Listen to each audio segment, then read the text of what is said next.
84,205 নিচে দেওয়া হচ্ছে। এমন যদি হয় ভিডিওটা প্রথম দেখছো, পুরনো ভিডিও দেখো, নতুন ভিডিও দেখো, তারপরে আমাকে ফোন করবে।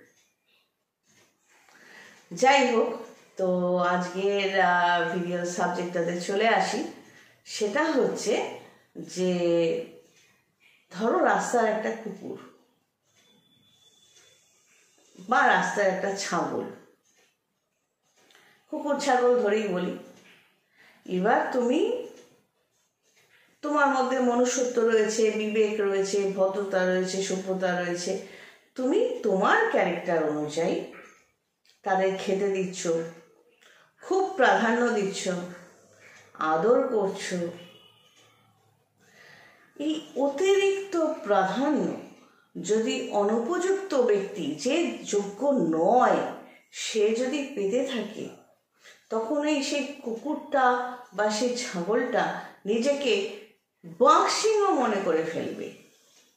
ইয়েস, করে দেখো। যে উপযুক্ত নয় তাকে যদি তুমি গিয়ে বেশি বেশি করো বা বেশি প্রাধান্য দাও, তারা নিজেকে বাক্সিংহ মনে করে ফেলবে এবং প্রথম কাজটা হবে তোমার দিকে কটমট করে তাকানো এবং তোমায় একটা থাবা বসানোর চেষ্টা করা। তো কুকুর ছাগল তো আর থাবা বসাতে পারে না, ওই আঁচড়ে কামড়ে দেবে।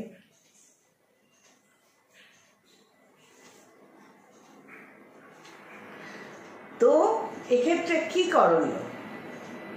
জীবনে যে মানুষগুলো অ্যাকচুয়ালি অমানুষগুলো দেখতে তো মানুষের মতোই হয়, তো সেখানে পার্থক্য এত সহজে করা যায় না। হ্যাঁ, চোখ থাকলে, নিজের সিক্স সেন্স যদি স্ট্রং থাকে তাহলে পারবে।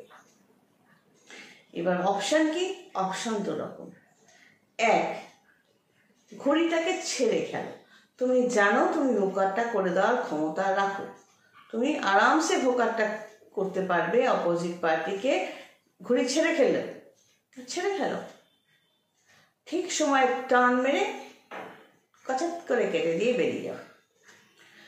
আর যদি অপশান বিতে যেতে চাও তাহলে প্রথম থেকেই টেনে খেলো।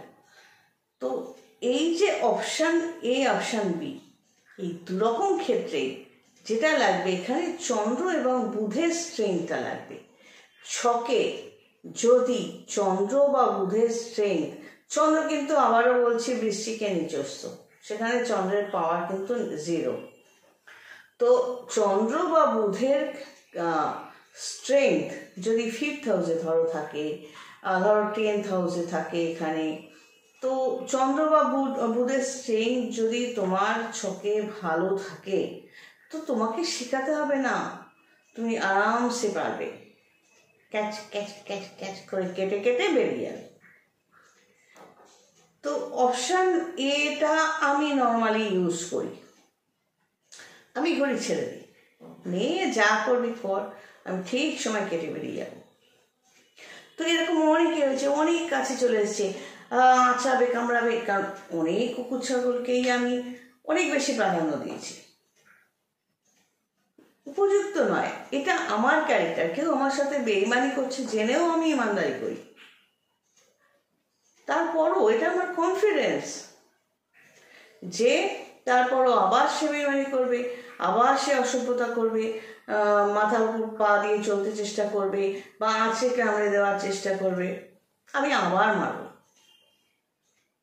তো চন্দ্র বা বুধের কানেকশন একটা ছকে, অ্যাকচুয়ালি সেদিক দিয়ে বলতে গেলে কি জানো, ছকের মধ্যে কিন্তু যখন date of birth, place of birth, time of birth দিয়ে তোমার জন্মছকটা বানানো হয় বা তুমি বানাচ্ছ, ধরো আমার কাছে ফ্রি কনসালটেন্সি, তোমার একটা কোয়েশ্চেনের অ্যান্সার তুমি পেলে, বাট সেখানে থেমে থাকাটা কিন্তু নির্বোধের কাজ। আমি বলবো আমাকে যদি পছন্দ নাও হয়, যে কোনো জ্যোতিষীর ফুল পেমেন্ট দিয়ে তার সাথে কনসালটেন্সি পুরোপুরি নাও, অর্থাৎ তোমার গ্রহদের বলাবল সেগুলো বসে জানো। তুমি আমার সাথে যদি আসতে চাও, আমি অডিও কলেরও সুযোগ দেব, যেরকম পেমেন্ট দেবে, পেমেন্ট ভালো দিলে তখন ভিডিও কলেরও সুযোগ দেবো। কিন্তু কেউ গায়ে যেচে অকারণে ভিডিও কল করলে কেটে দেবো, ব্লকও করে দেবো। ভিডিও কল বা আমাকে কল করাটা তখনই অ্যালাউড যদি তোমার সত্যিই কোনো জ্যোতিষী তান্ত্রিক দরকার থাকে। আমার ক্ষেত্রে আমি প্রসেসটা বলতে পারি যে তুমি আমার কনসালটেন্সি নিয়ে পুরো গ্রহের পজিশনগুলো তুমি জেনে গেলে। এবার যখন যখন তুমি বললে যে আমি আপনাকে তান্ত্রিক হিসেবে চাইছি আমার লাইফে, তো সেখানে তোমার সাথে একটা এগ্রিমেন্ট হলো, তোমার কি কি রিকোয়ারমেন্ট আছে, তোমার কোন ইচ্ছেটা পূরণ হলে তুমি কত টাকা পাঠাবে, এইভাবে আমি এগোবো এবং তুমি সত্যি সত্যি রিপোর্টগুলো আমায় দিতে থাকবে। তাতে বেনিফিটেড কে হবে? তুমি হবে, এটা তোমার প্রফেশন।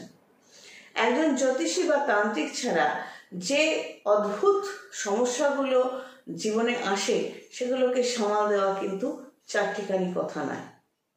স্পিরিচুয়াল জায়গাটা মানে এটাই, বা আধ্যাত্মিকতাবাদ এটাই, যেটা বিয়ন্ড ফিজিক্যাল, বিয়ন্ড মেন্টাল, যেটা শরীর তত্ত্ব বা মেডিসিন বা ডাক্তারের আয়ত্তের মধ্যে নেই, বা কোনো মানসিক ডাক্তারেরও আয়ত্তের মধ্যে নেই।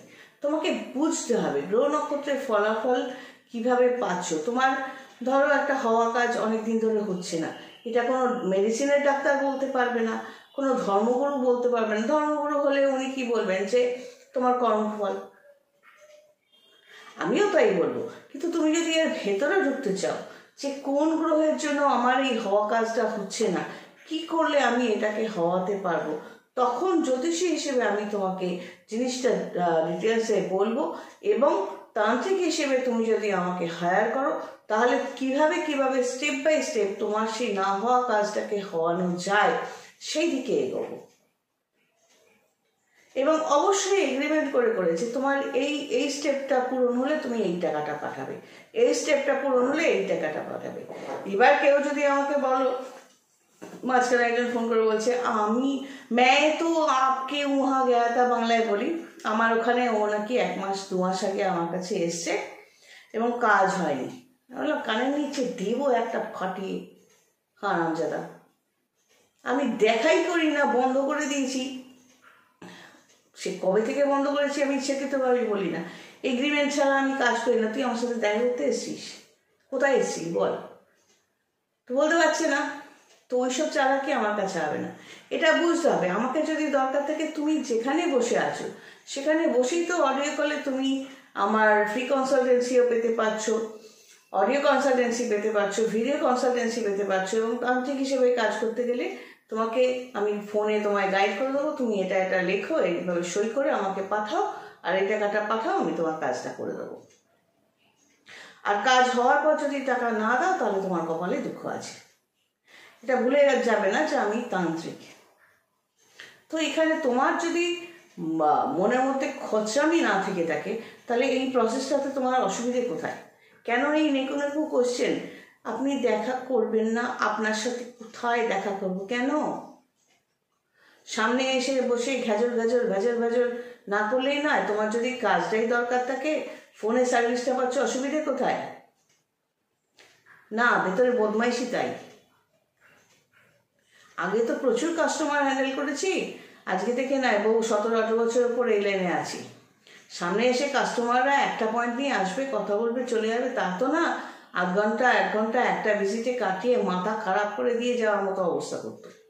কাস্টমার মানেই ধোয়া তুলসী পাতা না। যাই হোক, এই হলো আজকের ব্যাপার, কুকুর আর ছাগল।